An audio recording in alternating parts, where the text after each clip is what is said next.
Minggu, tanggal 24 Juli 2022. Kami juga menyampaikan selamat datang dan selamat beribadah bagi Bapak Ibu Saudara yang baru pertama kali mengikuti ibadah di GKJW Jemaat Malang. Ibadah saat ini akan dilayani oleh Bapak Pendeta Legal Hendriawan SAG. Ada beberapa informasi yang ada di Warta Jemaat yang perlu kami sampaikan, yaitu yang pertama, jadwal ibadah Patuwen kelompok 1 sampai 8 untuk minggu ini bisa dibaca di Warta Jemaat pada halaman 3.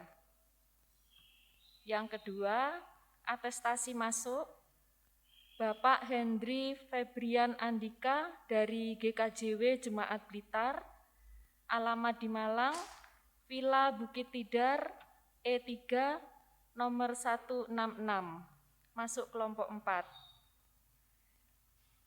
Bila ada Bapak Hendri hadir di tengah-tengah kita, kami mohon untuk memperkenalkan diri. Mungkin sudah hadir pada ibadah pagi. Saya teruskan. Yang ketiga, telah dilayani pemberkatan perkawinan pada hari Minggu 17 Juli 2022 di GPDI Wates Kediri, Saudara Kristiano Bagus Saputro, putra dari Ibu Sri Tias Wulandari, kelompok 8, dengan Saudari Luciana Kristi, warga GPDI Wates Kediri. Yang keempat, kegiatan HUT ke-99 GKJW Jemaat Malang. Ada 2 kegiatan. Yang pertama, ibadah HUT akan dilaksanakan pada hari Selasa tanggal 2 Agustus 2022 pukul 18 WIB di Gedung Gereja GKJW Jemaat Malang. Yang kedua, Jalan Sehat akan dilaksanakan hari Sabtu tanggal 13 Agustus 2022 pukul 5.30 pagi. Start di GKJW Jemaat Malang. Untuk detail acaranya bisa dibaca di Warta Jemaat. Yang kelima, ibadah perjamuan kudus pembangunan akan dilaksanakan pada Minggu tanggal 7 Agustus 2022 pada pukul 7 dan pukul 17 WIB. Cawisan bagi warga jemaat akan dilaksanakan dalam ibadah Patuwen di kelompok masing-masing tanggal 26 dan 27 Juli dan tanggal 3 dan 5 Agustus 2022. Persiapan terakhir bagi warga jemaat dan anggota majelis dilaksanakan pada hari Sabtu tanggal 6 Agustus 2022 pukul 17.30 di gereja. Yang keenam, retreat atau pembinaan majelis jemaat akan dilaksanakan hari Jumat dan Sabtu tanggal 29 sampai 30 Juli 2022 di Rumah Retreat YWI Oro-Oro Ombo Batu. Mari kita bersama-sama mengikuti ibadah dengan sukacita. Bapak, Ibu, Saudara, kami undang untuk berdiri. Kita akan memuji dari Kidung Jemaat 1, ayatnya yang pertama dan kedua. Kita kenal,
Jemaat kasih Tuhan dengan mengucap syukur atas karya Allah yang dinyatakan pada kita sampai pada saat ini. Bersama-sama kita akan membangun ibadah kita menyambut hari Tuhan dengan segala kesukacitaan. Mari mulai ibadah ini dengan satu pengakuan yang sama. Bahwa pertolongan dan keselamatan kita datangnya dari Tuhan Allah yang menciptakan alam semesta dengan segala isinya, yang tidak pernah meninggalkan pekerjaan tangannya dan yang kekal kasih setianya. Salam bagimu saudara-saudariku, diberkatilah engkau dalam nama Tuhan. Amin. Silakan duduk.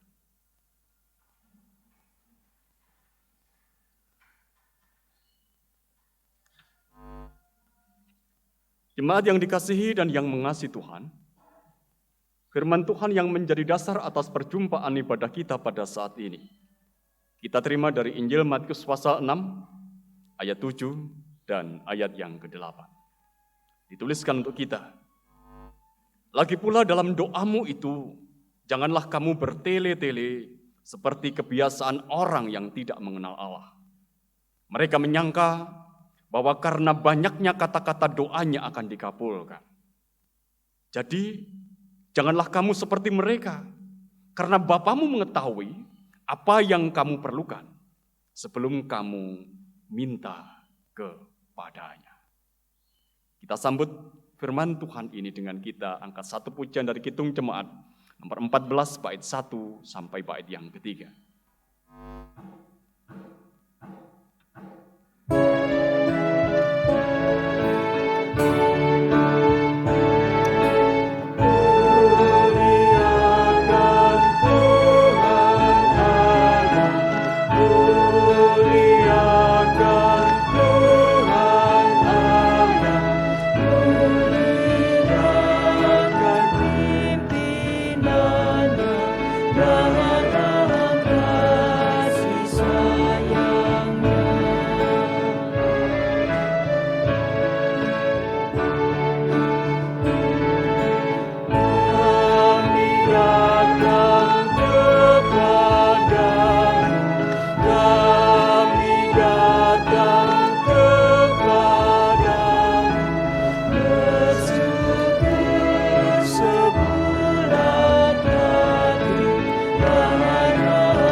Bapak, Ibu, dan saudara-saudara yang dikasihi dan yang mengasihi Tuhan. Ungkapan pujian kita itu adalah seruan. Supaya dalam hidup kita ini kita memuliakan Tuhan. Ungkapan pujian kita juga merupakan ajaan. Supaya kita bersyukur kepada Allah. Ungkapan pujian kita juga adalah tanda kesiapan kita untuk selalu mendengarkan apa yang menjadi firman Allah. Mari kita bersama-sama mencoba untuk melihat apakah itu nyata dalam kehidupan kita. Apa kita juga melakukan dalam kehidupan kita ini sungguh memuliakan Dia? Atau kita selalu bersyukur kepada Dia?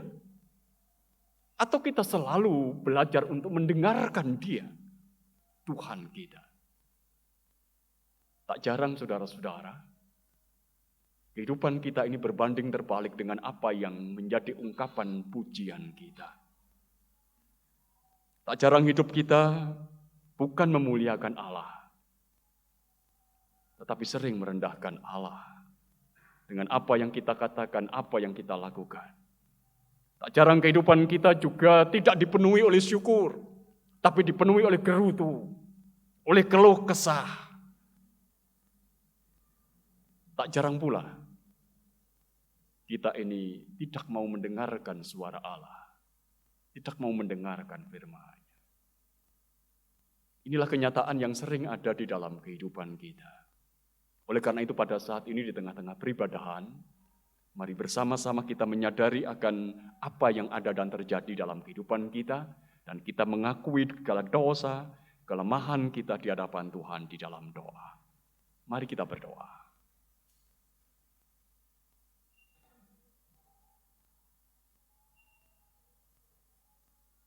Kami datang bersimpuh sujud di hadapan tahta-Mu, ya Allah. Mengucapkan syukur untuk segala hal, segala perkara yang ada dan terjadi di dalam kehidupan kami. Sungguh kami mengalami dan merasakan akan kasih Tuhan yang besar. Dan karena kasih-Mu yang besar itu, kami ada dalam keselamatan di dalam karya Tuhan kami, Yesus Kristus. Engkau adalah Allah kami, yang seharusnya dalam kehidupan ini kami memuliakan Engkau karena Engkau mengetahui Engkau adalah Allah yang senantiasa ada dalam kehidupan kami. Engkau adalah Allah yang kepada Engkau seharusnya kami bersyukur. Dan kami sekiranya juga selalu hidup untuk mendengarkan apa yang menjadi firman-Mu. Tapi ketika kami bersama-sama mencoba untuk melihat keberadaan diri kami masing-masing, ya Tuhan, kami sadar, kami sering belum melakukan apa yang seharusnya kami lakukan. Hidup kami sering justru merendahkan, menyepelekan Tuhan dengan apa yang kami katakan dan apa yang kami lakukan. Hidup kami pun sering tak dipenuhi dengan syukur. Kami sering menggerutu, kami sering mengeluh. Kami juga sering tak mendengarkan suara Tuhan, tapi lebih suka mendengarkan suara-suara yang ada di dunia ini. Suara yang sesungguhnya bisa menyimpangkan jalan hidup kami ke arah yang tidak benar. Oleh karena itu perkenankan pada saat ini, dalam kesadaran diri kami sebagai anak-anak Tuhan, kami mengaku kami telah berdosa di hadapan Tuhan. Kami mengaku kami sering tak hidup sesuai dengan apa yang menjadi kehendak Tuhan. Dan dalam pengakuan ini juga kami mohon kepada Tuhan supaya Tuhan mengampuni dosa dan pelanggaran kami. Supaya hanya dengan pengampunan Tuhan kami layak untuk bersimpuh sujud di hadapan tahta Tuhan. Kami percaya Engkau adalah Allah Sang Pengasih. Dengan kasih-Mu yang besar, Engkau yang memberikan diri kepada kami dalam karya Tuhan Yesus. Dan kami percaya Engkau mendengarkan apa yang menjadi ungkapan pengakuan dosa kami. Di dalam nama Yesus, Sang Juru Selamat kami berdoa. Amin. Menegaskan apa yang menjadi ungkapan pengakuan dosa kita. Kita angkat satu nyanyian dari Kidung Jemaat 371 bait 1 dan 3.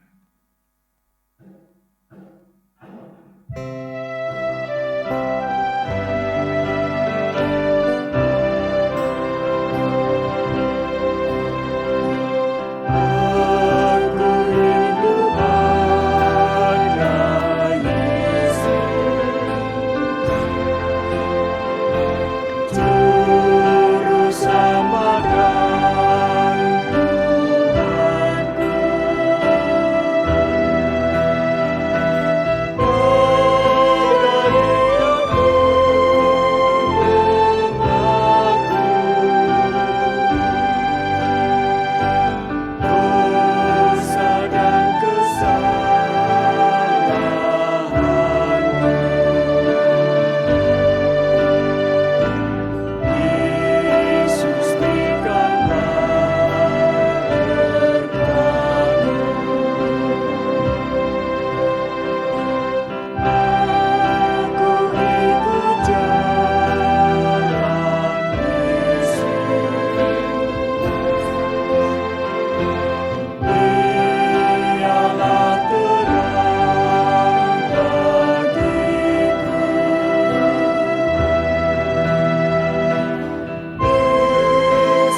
Jemaat diundang untuk bangkit berdiri.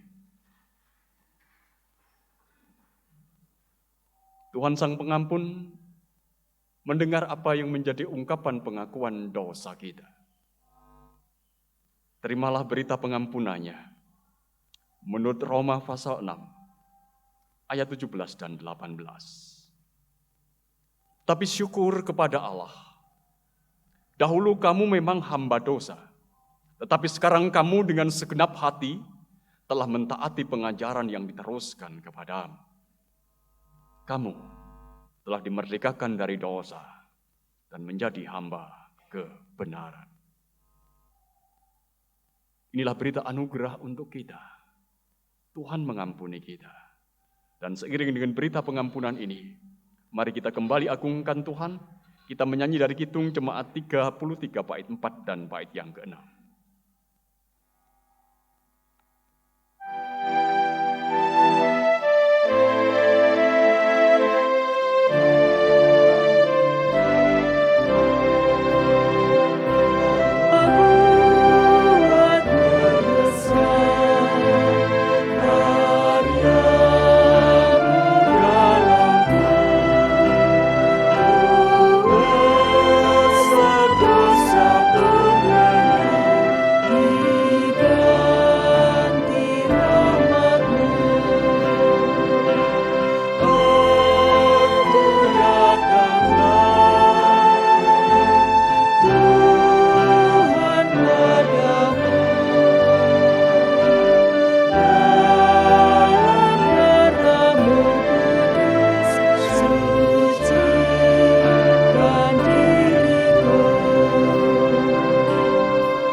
Silakan duduk.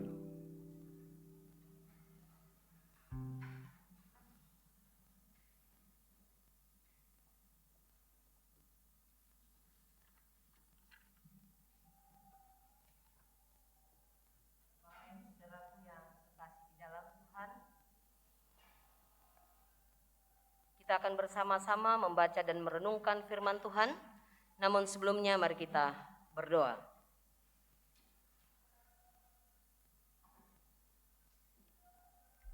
Terima kasih ya Tuhan untuk waktu dan kesempatan yang Tuhan sudah anugerahkan kepada kami pada sore hari ini.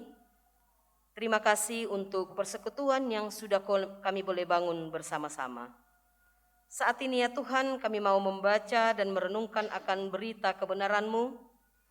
Karena itu ya Tuhan, urapi setiap kami dengan hikmat dan pengertian-Mu, dengan urapan kuat kuasa-Mu, agar apa yang boleh kami dengar pada sore hari ini tidak akan lalu begitu saja, melainkan akan mengambil bagian di dalam hati dan kehidupan kami, dan dengan pertolongan kuat kuasa Roh Kudus-Mu, dapat kami lakukan dalam kehidupan yang Tuhan percayakan kepada kami. Berfirman-Lah ya Tuhan, kami siap mendengar. Di dalam nama Yesus kami sambut firman Tuhan. Amin.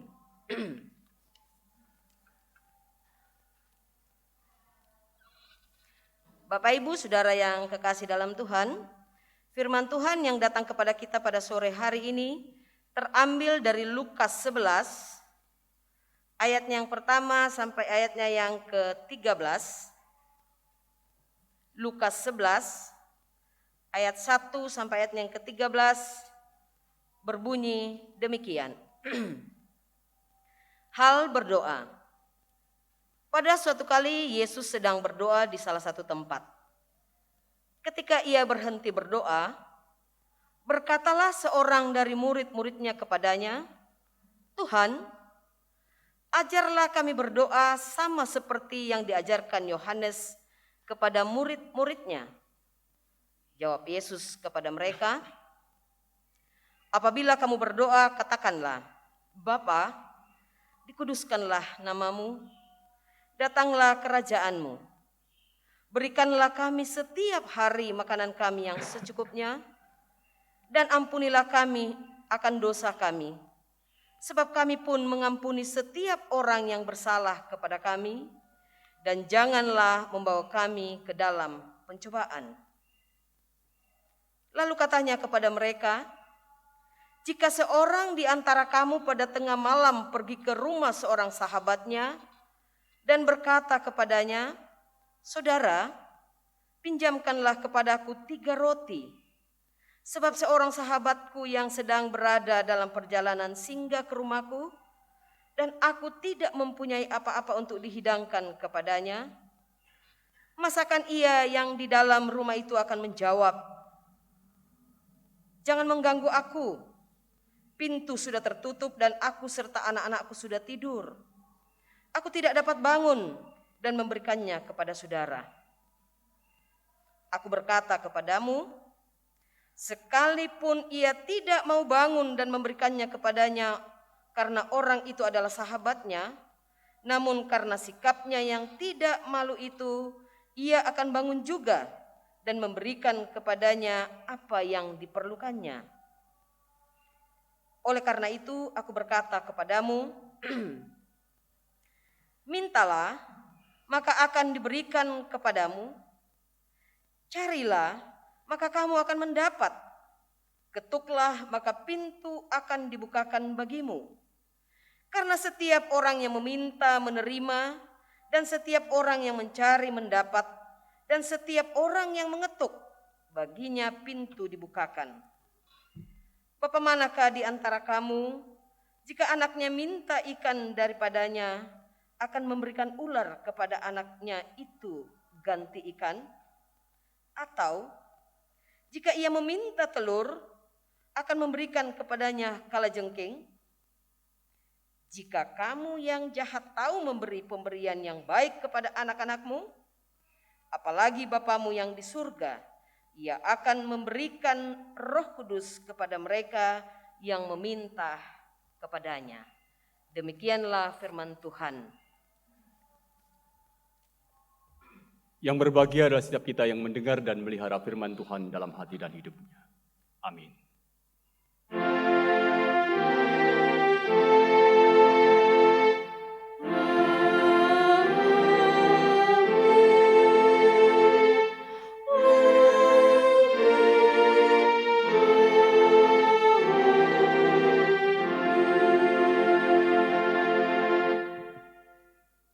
Selamat sore Bapak Ibu dan saudara-saudara. Hari ini kita ada dalam perjumpaan kembali untuk menghayati akan apa yang menjadi panggilan Tuhan sebagai satu persekutuan. Secara khusus, dalam ibadah ini, kita akan belajar tentang doa, sebagaimana diungkapkan dalam bacaan kita. Bapak, Ibu, dan saudara-saudara yang dikasihi dan yang mengasihi Tuhan, kehidupan Tuhan Yesus adalah kehidupan yang tidak pernah terpisahkan dari doa. Cerita di dalam Injil-Injil itu menjadi gambaran yang sangat jelas bagaimana Tuhan Yesus itu tidak pernah terlepas dari doa. Pagi-pagi benar, ia sudah pergi ke tempat yang sunyi untuk berdoa. Pada siang hari di tengah-tengah aktivitasnya melayani, mewartakan kabar kesukacitaan, ia menyempatkan diri untuk berdoa. Lebih-lebih pada malam hari, kita banyak mendengar cerita tentang Yesus yang berdoa pada malam hari. setelah semua yang dilakukan dalam pelayanan itu selesai. Bukan hanya itu, saudara-saudara. Ketika Tuhan Yesus mau makan bersama dengan murid-muridnya, ketika ia telah menerima roti, ia mengungkapkan syukur kepada Bapa di dalam doa. Ketika hatinya ada dalam kesukacitaan, kegembiraan, ia juga berdoa. Tapi kita juga mengingat bahwa ketika kepedihan ada, kepedihan terjadi, kepahitan itu harus dihadapinya, ia juga berdoa. Sebagaimana kesaksian di dalam Injil ketika ia berdoa di Taman Getsemani. Bahkan diungkapkan dengan jelas. Kadang Tuhan Yesus berdoa semalam-malaman. Ia ada dalam satu persekutuan dengan Bapanya semalam-malaman.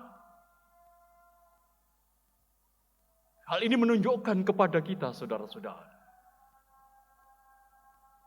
Yesus itu tidak pernah lepas dari doa. Dan murid-muridnya tahu tentang hal ini.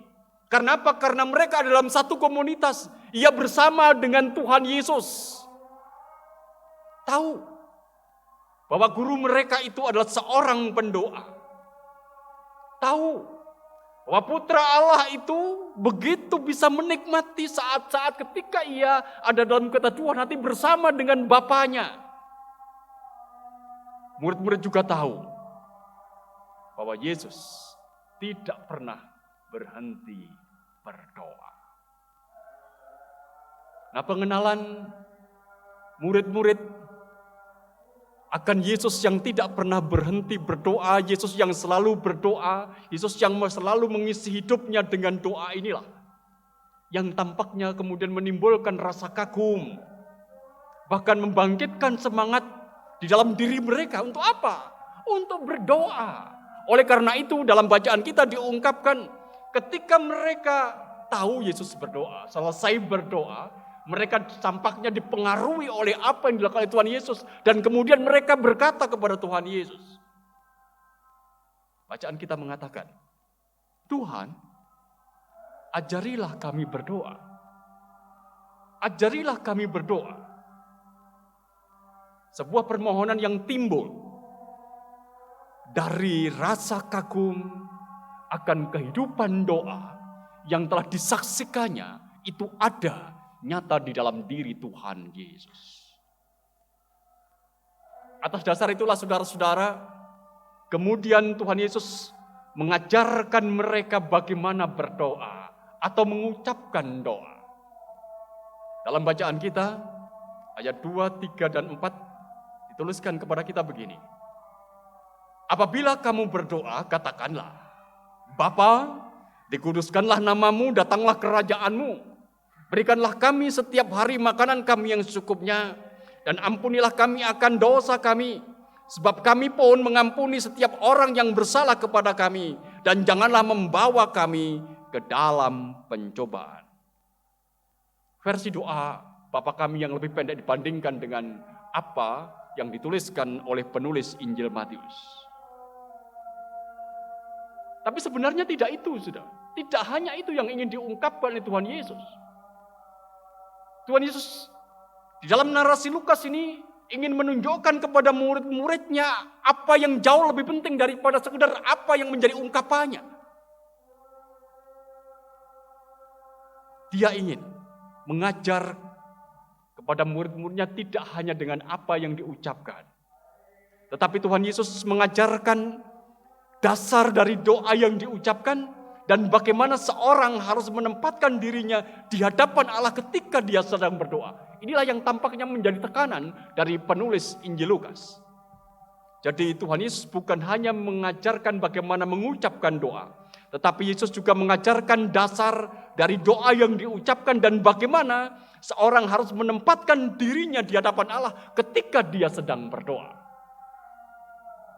Itulah yang tampaknya menjadi tekanan dari narasi Lukas yang menjadi bacaan kita pada saat ini. Mari bersama-sama kita perhatikan Di dalam ayat yang ke-9 dan ayat yang ke-10. Di sana dituliskan kepada kita begini. Oleh karena itu aku berkata kepadamu, mintalah, maka kamu akan diberikan kepadamu. Carilah, maka kamu akan mendapat. Ketoklah, maka pintu akan dibukakan bagimu. Karena setiap orang yang meminta, menerima. Dan setiap orang yang mencari, mendapat. Dan setiap orang yang mengetuk, baginya pintu dibukakan. Tuhan Yesus ingin mengatakan, doa seperti itu. Seperti seorang yang sedang meminta, mengetok, mencari. Tapi kalau kita menghayati Bapak Ibu dan saudara-saudara yang dikasihi dan yang mengasihi Tuhan, kok seperti mudah ya? Kok sepertinya gampang? Seolah-olah kita tinggal minta apa saja dari Tuhan dan pasti kita akan mendapatkan. Apakah memang demikian saudara-saudara? Dalam kehidupan keseharian kita menyadari dan kita mengetahui sebenarnya tidak sederhana ini.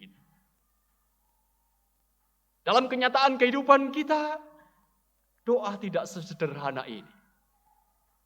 Ada banyak orang yang telah mengungkapkan doanya, permohonannya, barangkali mengetok, mencari, tetapi bertahun-tahun ia tidak mendapatkan.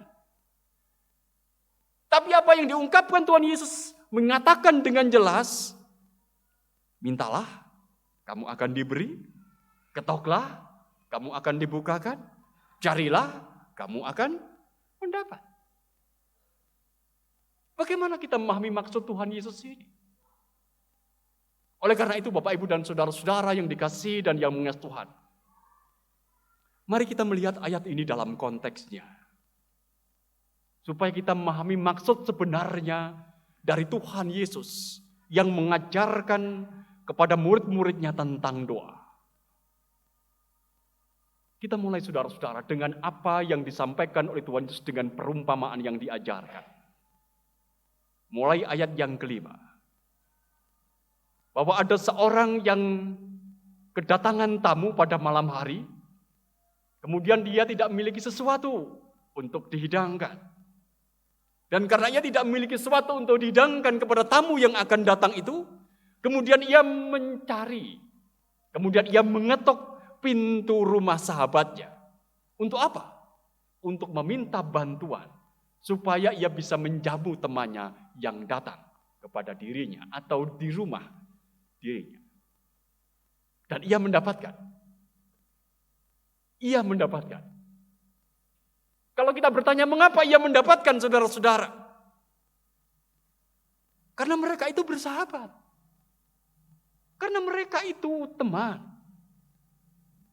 Mereka itu sama-sama menghidupi satu tradisi yang sama. Bahwa tamu itu adalah seorang pribadi, atau kalau toh itu adalah kelompok orang, ya kelompok orang yang harus dihormati. Menyambut tamu itu adalah sebuah keluhuran. Jadi seorang tamu ataupun juga kelompok tamu, kapanpun dia datang, saudara-saudara, entah pagi, entah dini hari, entah siang, entah petang, entah malam, entah tengah malam, mereka itu patut dihormati. Mereka patut dihargai. Patut disambut dengan layak.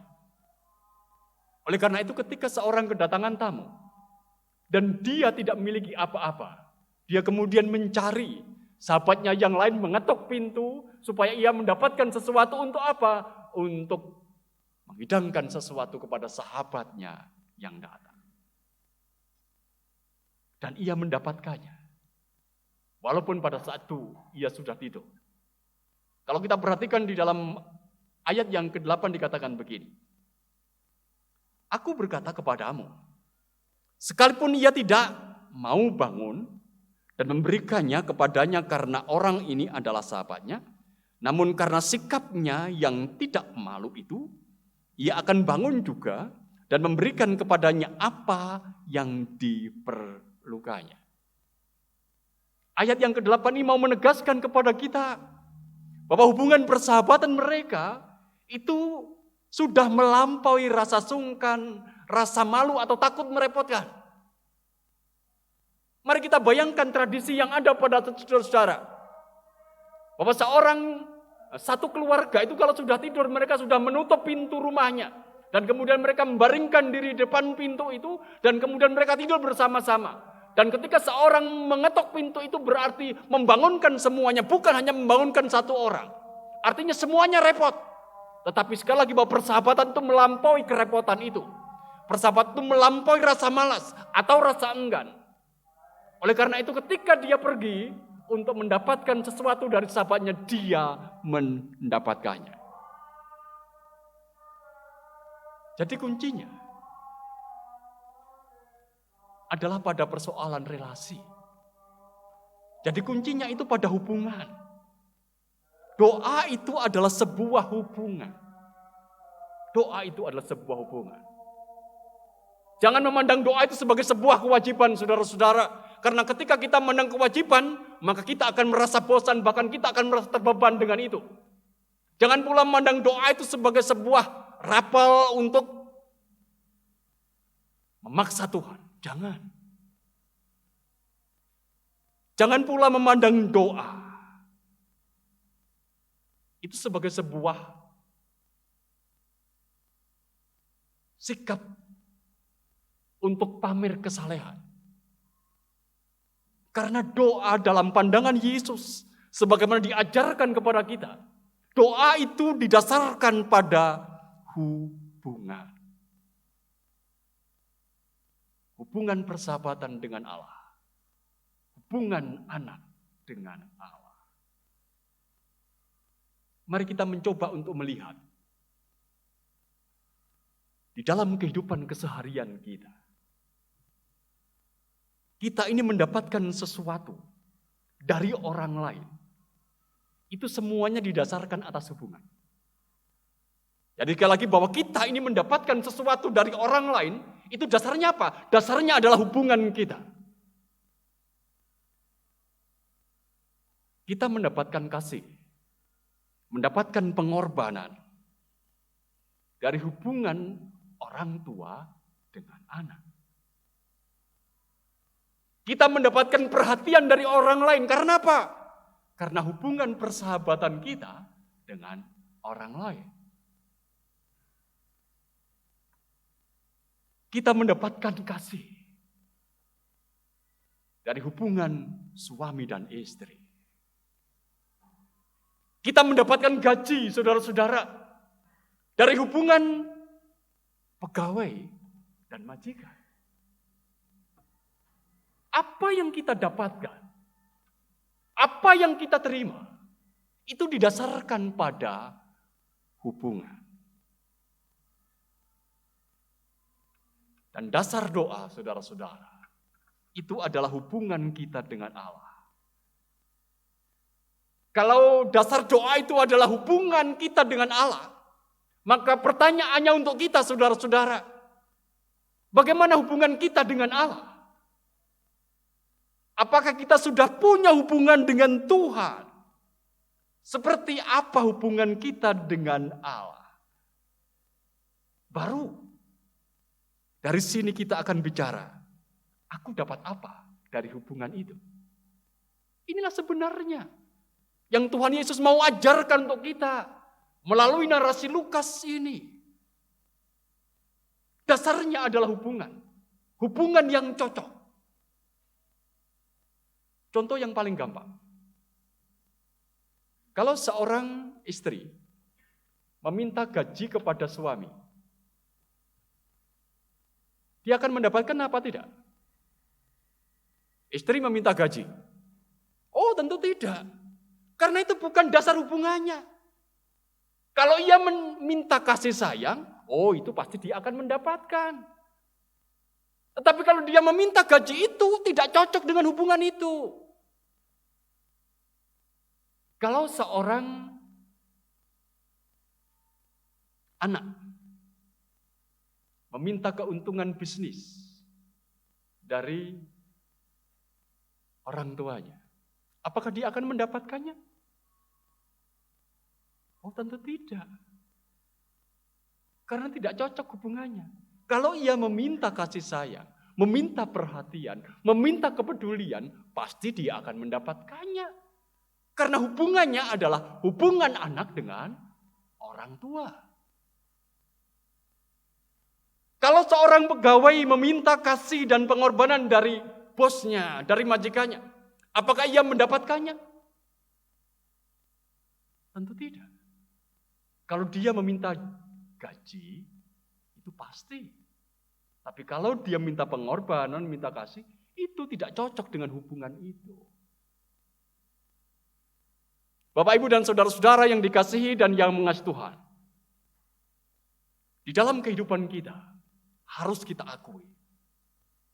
Barangkali saya, juga panjenengan semua, atau orang percaya yang lain, belum menempatkan hubungan yang benar dengan Allah. Belum membangun relasi yang baik dengan Allah. Kita sudah meminta ini dan itu dari Allah. Padahal kalau tidak lebih dahulu membangun hubungan dengan Allah, akibatnya kita bisa saja kemudian salah untuk meminta. Dan kalau kita salah meminta, pasti kita tidak akan mendapatkannya. Seperti contoh yang saya ungkapkan tadi, seorang istri minta gaji kepada suaminya, dia pasti tidak akan mendapat. Seorang anak meminta keuntungan bisnis kepada orang tuanya, dia tidak akan mendapat. Atau seorang pegawai yang minta pengorbanan dan kasih kepada bosnya, pasti dia tidak akan mendapat. Karena itu tidak cocok dengan hubungan itu. Oleh karena itu Bapak, Ibu, dan saudara-saudara, ayat yang ke-9 dan ayat yang ke-10, itu kita harus pahami dalam konteks ini. Konteks hubungan. Bahwa engkau akan mencari dan mendapat, engkau akan mengetuk dan dibukakan, kalau hubunganmu itu ada dalam kebenaran. Kalau hubunganmu itu cocok. Kalau engkau dekat dengan Dia. Yesus dengan mengatakan, seperti di dalam ayat yang ke-9 dan 10, sebenarnya mau menegaskan kepada kita, jika kita ada dalam hubungan yang benar dengan Allah, maka kita akan menjadi tahu apa yang pantas kita minta di dalam doa kita. Bahkan lebih tegas, lebih jauh, Tuhan Yesus memberikan gambaran itu melalui perumpamaan di dalam ayat yang ke-11 dan 12. Mari perhatikan kembali. Bapa manakah di antara kamu, jika anaknya minta ikan daripadanya, akan memberikan ular kepada anak itu ganti ikan? Atau jika ia minta telur, akan memberikan kepadanya kalajengking? Seorang bapak tak akan memberikan ular kalau anaknya minta ikan. Seorang bapak tidak akan memberikan kalajengking kalau anaknya minta telur. Hal ini juga berarti jika kita ini ada dalam hubungan yang benar dengan Allah. Hubungan kita adalah hubungan persahabatan dengan Allah. Hubungan kita ini adalah hubungan anak dengan Bapa. Maka kita menjadi tahu apa yang layak kita minta kepada Allah di dalam doa kita. Kita akan mengenal permintaan yang benar kepada Allah kita karena Dia adalah sahabat kita, Dia adalah Bapa kita. Seorang anak Tuhan, saudara-saudara, pasti dia tidak akan meminta kepada Bapa, kepada Tuhan, supaya musuhnya itu dilaknat oleh Tuhan. Dia tidak akan berkata, tidak akan meminta dalam doanya seperti itu. Seorang anak Tuhan tidak akan meminta orang lain itu ada dimiskinkan oleh Tuhan misalnya saja. Tidak akan. Karena apa? Kan tidak cocok dengan hubungannya. Tidak cocok dengan hubungannya. Jadi pada prinsipnya Bapak Ibu dan saudara-saudara yang dikasihi dan yang mengasihi Tuhan, melalui narasi yang dituliskan oleh Lukas, Tuhan Yesus mau mengajarkan kepada kita. Kalau hubungan kita benar dengan Allah, maka permintaan kita itu juga pasti benar. Dan kalau hubungan kita benar dengan Allah, pasti permintaan kita juga akan menyesuaikan dengan hubungan itu. Ini yang sebenarnya Yesus mau katakan kepada kita. Oleh karena itu ia menegaskan, mintalah maka kamu akan diberi, carilah maka kamu akan mendapat, ketoklah pintu. Dan engkau akan dibukakan pintu selama kita ada dalam kedekatan hubungan dengan Dia. Ini yang ditekankan oleh penulis Injil Lukas. Dasar dari doa itu adalah hubungan. Bapak, Ibu, dan saudara-saudara yang dikasihi dan yang mengasihi Tuhan. Pertanyaan selanjutnya bagi kita. Apa yang mau Tuhan ajarkan bagi kita pada saat ini? Ketika kita mencoba untuk merenungkan pengajaran Yesus tentang doa kepada murid-muridnya. Paling tidak saya melihat ada 3 hal. Yang ini barangkali patut untuk kita renungkan dalam kehidupan kita. Patut kita gumuli dan patut untuk terus-menerus itu kita hayati dalam setiap langkah kita. Yang pertama, saudara-saudara, bahwa minat, hasrat, keinginan untuk berdoa itu diajarkan melalui keteladanan. Bahwa minat, hasrat, keinginan untuk berdoa itu diajarkan melalui keteladanan. Keteladanan hidup doa. Sebagaimana keteladanan hidup doa Yesus yang kemudian ini memicu hasrat, keinginan dari murid-murid yang lain. Untuk apa? Untuk belajar berdoa. Jika kita menghayati dalam kehidupan kita, doa itulah napas hidup orang percaya, saudara-saudara. Dan kita perlu mengajarkan kepada anak-anak kita atau perlu mengajarkan kepada orang lain. Cara terbaik adalah bagaimana kita belajar. Untuk apa? Menjadi teladan atas kehidupan doa itu sendiri. Jadilah pendoa. Dan itu nyata dalam kehidupan Tuhan kita Yesus Kristus. Kita tidak perlu barangkali menyuruh anak-anak kita, memaksa anak-anak kita untuk berdoa. Ketika kita sendiri, itu tidak menghidupi kehidupan kita dengan doa, anak kita akan merasa terbeban dengan itu. Tapi biarkanlah anak-anak kita itu belajar untuk meneladani siapa orang tua mereka, keluarganya, keluarga yang terus hidup dalam doa. Maka yakinilah, pasti itu juga akan menimbulkan hasrat di dalam diri anak-anak kita untuk apa? Untuk belajar berdoa.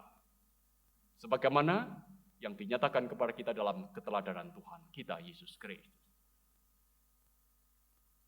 Yang kedua, saudara-saudara, narasi ini juga mau mengajarkan kepada kita supaya kita ini mau memeriksa hubungan kita dengan Tuhan. Terus-menerus belajar untuk memeriksa hubungan kita dengan Tuhan. Hubungan kita dengan Tuhan itu adalah hubungan sebagai sahabat. Hubungan kita dengan Tuhan itu adalah hubungan kita sebagai anak dan bapa. Hubungan yang ada dalam kedekatan, dalam keakraban. Yang namanya sahabat, yang namanya anak dengan bapa, itu pasti ada dalam kedekatan. Kalau tidak ada dalam kedekatan, pasti ada yang salah. Ini fakta yang ada dalam kehidupan kita. Nek anak orang rukun karo bapak, pasti ada yang salah kan? Kita diajar untuk meriksa itu. Sejauh mana sebenarnya hubunganku dengan Tuhan?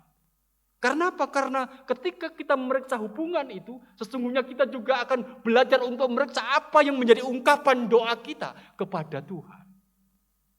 Tanpa itu, saudara-saudara, kita tidak akan dimampukan untuk mengkoreksi apa yang menjadi ucapan doa kita, permohonan kita kepada Tuhan. Kalau kita tidak melihat bagaimana sesungguhnya hubunganku dengan Tuhan, karena hubungan dengan Tuhan itu menjadi dasar atas kehidupan doa kita. Kalau kita mengingat kembali apa yang menjadi tema ibadah kita dalam Injil Matius pasal yang ke-6, ayat yang ke-7, dikatakan begini, lagi pula dalam doamu itu, janganlah kamu bertele-tele seperti kebiasaan orang yang tidak mengenal Allah. Mereka menyangka bahwa karena banyaknya kata-kata doanya akan dikabulkan.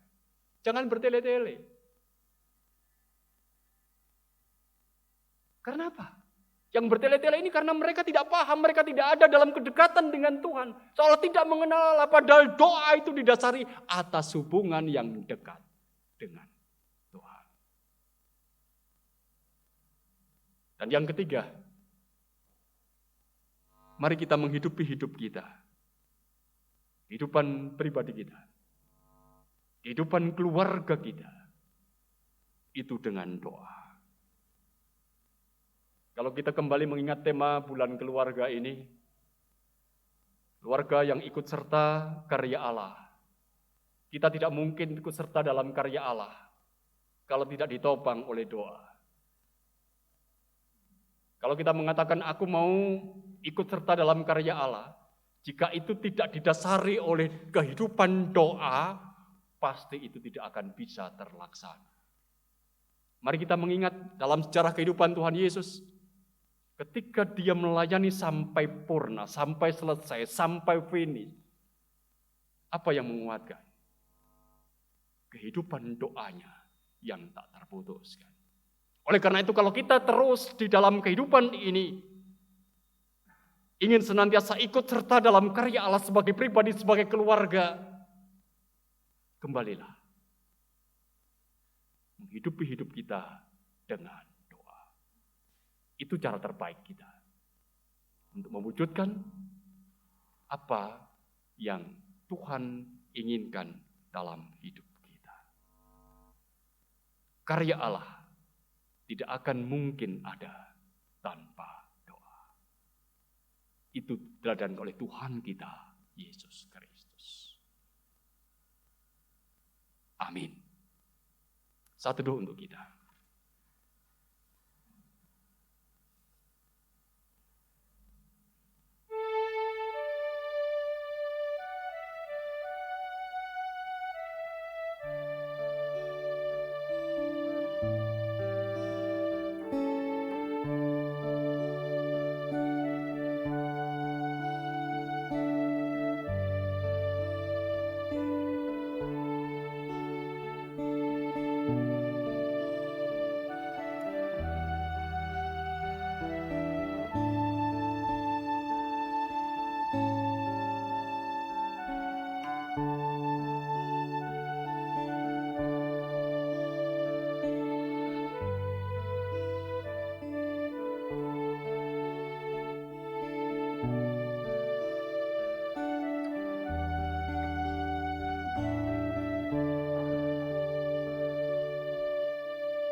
Aku percaya kepada Allah, Bapa yang Maha Kuasa, Khalik langit dan bumi, dan kepada Yesus Kristus, anaknya yang tunggal Tuhan kita, yang dikandung daripada Roh Kudus, lahir dari anak darah Maria, yang menderita di bawah pemerintahan Pontius Pilatus, disalibkan, mati, dan dikuburkan, turun ke dalam kerajaan maut. Pada hari yang ketiga, bangkit pula dari antara orang mati, naik ke sorga, duduk sebelah kanan Allah Bapa yang Maha Kuasa, dan akan datang dari sana untuk menghakimi orang yang hidup dan yang mati. Aku percaya kepada Roh Kudus, gereja yang kudus dan am, persekutuan orang kudus, pengampunan dosa, kebangkitan daging, dan hidup yang kekal. Amin.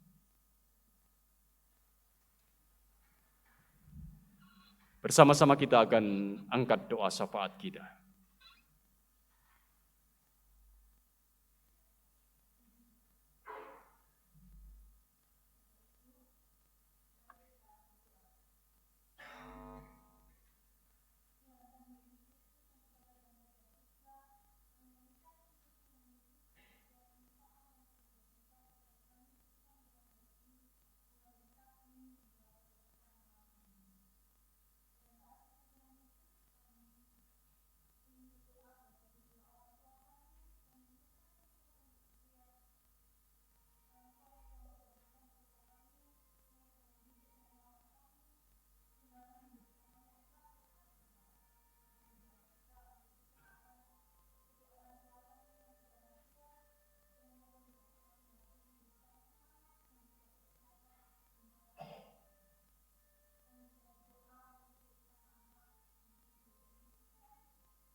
baru saat ini kami bisa berkumpul di gereja kami tercinta ini dengan persekutuan, dengan kesehatian, dengan keluh kesah kami bersama. Kami yakin dan percaya Tuhan, kuasa-Mu melebihi di seluruh permukaan bumi ini. Peliharalah gereja kami ya Tuhan, sehingga kami dapat selalu memiliki kerinduan untuk bersekutu dengan Engkau. Terima kasih Tuhan Yesus. Di mana 2000 tahun yang lalu Engkau mengajarkan kami bersekutu 2-3 orang berdoa di dalam Engkau. Engkau memberkati. Jikalau saat ini kami dapat berkumpul bersama Bapak Ibu yang terkasih malam hari ini, jamahlah kami semua ya Tuhan. Biarlah kuasa-Mu memberkati kami semua, memberkati persekutuan kami semua, sehingga yang kami persekutukan dapat membawa arti di dalam kehidupan kami. Terima kasih Tuhan Yesus. Berkatilah gereja kami, berkatilah gereja-gereja di seluruh permukaan bumi ini.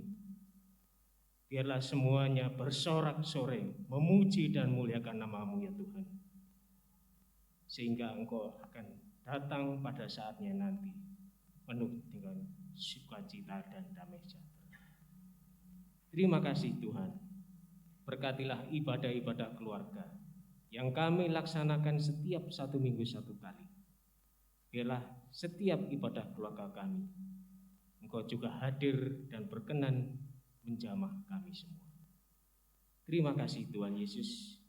Kami serahkan persekutuan kami, gereja kami hanya ke dalam tangan-Mu. Di dalam nama Tuhan Yesus ada keselamatan di dalam gereja, ciptaan dan milik. Haleluya.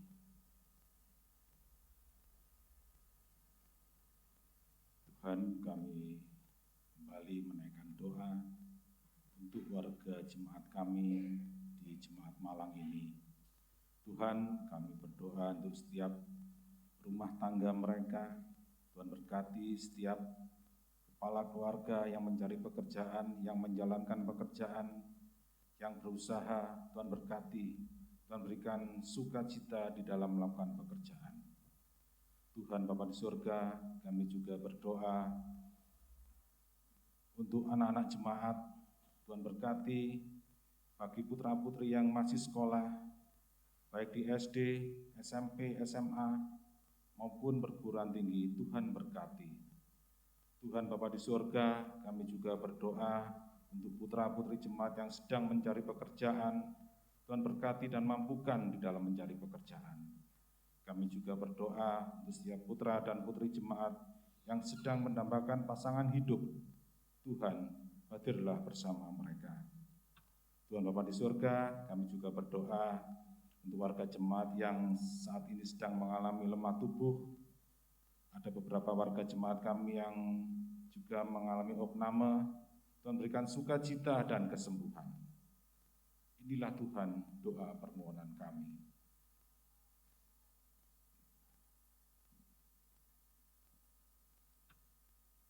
Bapa di surga, Bapa yang kami sembah dalam nama Tuhan kami Yesus Kristus. Kami berdoa untuk bangsa dan negara. Kiranya Tuhan menjauhkan bangsa dan negara Indonesia dari segala pertikaian, malapetaka dan bencana. Tuhan, berkati para pemimpin bangsa ini, mulai Bapak Presiden, Wakil Presiden, para menteri, gubernur sampai wali kota, dengan hikmat, kejujuran, adil, dan takut akan Tuhan. Tuhan, kiranya Tuhan memberkati setiap program pemerintah demi kesejahteraan rakyat, dan jadikan kami sebagai warga negara Indonesia yang tetap menjaga persatuan dan kesatuan demi keutuhan NKRI. Inilah seru doa kami. Dalam nama Tuhan Yesus kami berdoa. Haleluya. Inilah ungkapan seruan doa kami. Engkau adalah sahabat kami, Engkau adalah Bapa kami. Engkau mendengarkan apa yang menjadi ungkapan doa kami, dan biarkanlah kami satukan ini dalam doa yang diajarkan oleh Tuhan Yesus kepada kami.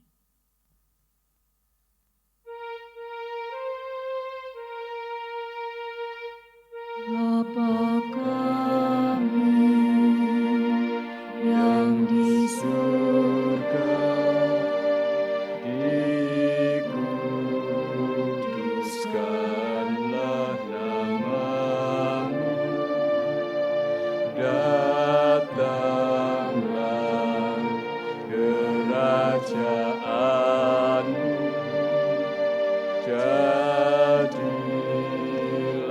kehendakmu di bumi seperti di surga. Berikanlah kami pada hari ini makanan kami yang secukupnya, dan ampunilah kami akan kesalahan kami, seperti kami juga mengampuni orang yang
Bapa kami di dalam surga, sungguh kami mengucap syukur dan berterima kasih atas kemurahan-Mu Bapa dalam hidup kami. Hari demi hari Engkau pelihara hidup kami dengan limpahnya. Untuk itu dalam ibadah ini kami sudah mengumpulkan persembahan yang kami nilai tidak pernah sebanding dengan anugerah Bapa dalam hidup kami. Suci kuduskannya ya Bapa persembahan kami ini sehingga berkenan kepadamu dan boleh dipakai untuk pengembalaan jemaat-Mu di tempat ini. Di dalam nama Tuhan Yesus kami berdoa. Amin.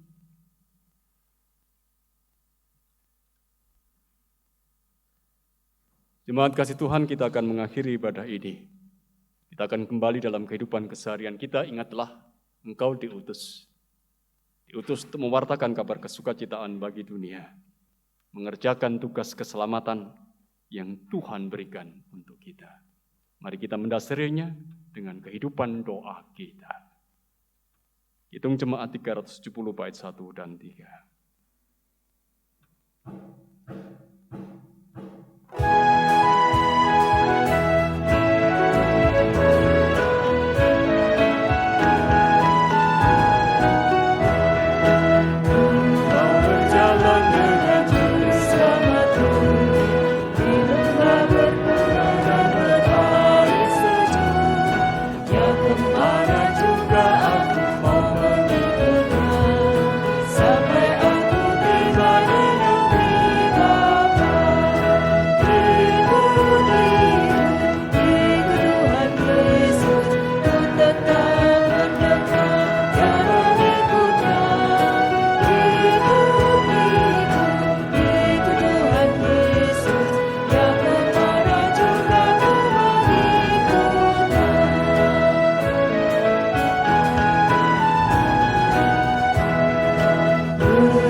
Undurlah dari pertemuan ibadah kita, terimalah berkat Tuhan. Allah Bapa sumber anugerah, Tuhan Yesus Sang Anak sumber kasih karunia dan rahmat, Roh Kudus sumber hikmat dan penghiburan, akan menyertai, memberkati, dan memampukan engkau untuk menjalani kehidupan kini dan selamanya. Amin.